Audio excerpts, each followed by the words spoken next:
Pasni fish harbour کے احتجاجی ملازمین نے آج سے فش ہاربر کے تمام داخلی اور خارجی گیٹ کو غیر معینہ مدت کے لیے بند کر دینے کا اعلان کر دیا۔ فش ہاربر کے اندر 8 فش کمپنیاں، 2 ہوٹل، متعدد دکانیں اور موٹر وے کا آفس بھی موجود ہے۔ گیٹ بند ہو جانے سے فش ہاربر کے اندر کاروبار کی بندش کا خدشہ پیدا ہو گیا ہے۔ احتجاجی ملازمین نے گزشتہ روز پسنی کے all political parties, Balochistan public society, Pasni civil society, انجمن تاجران اور ماہی گیر ویلفیئر سوسائٹی کے عمائدین کے ساتھ مشاورت کے بعد پسنی فش ہاربر اتھارٹی کے تمام داخلی اور خارجی گیٹ کو بند کر دینے کا سخت فیصلہ لے لیا۔ پسنی فش ہاربر کے ملازمین کا کہنا ہے کہ سیکریٹری خزانہ بلوچستان بابر خان کاکڑ کی ذاتی ضد اور انا کی وجہ سے پسنی فش ہاربر کے ملازمین یہ سخت اقدام اٹھانے پر مجبور ہو چکے ہیں۔ انہوں نے کہا کہ ہاربر کے ملازمین کی 6 ماہ کی تنخواہیں بلا جواز روکی گئی ہیں،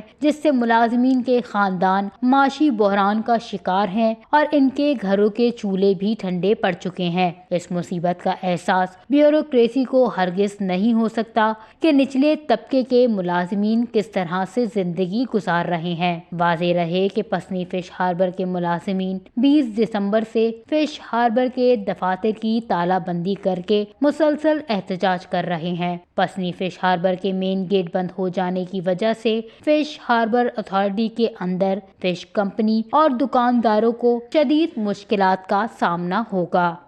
وش نیوز، پسنی، بلوچستان۔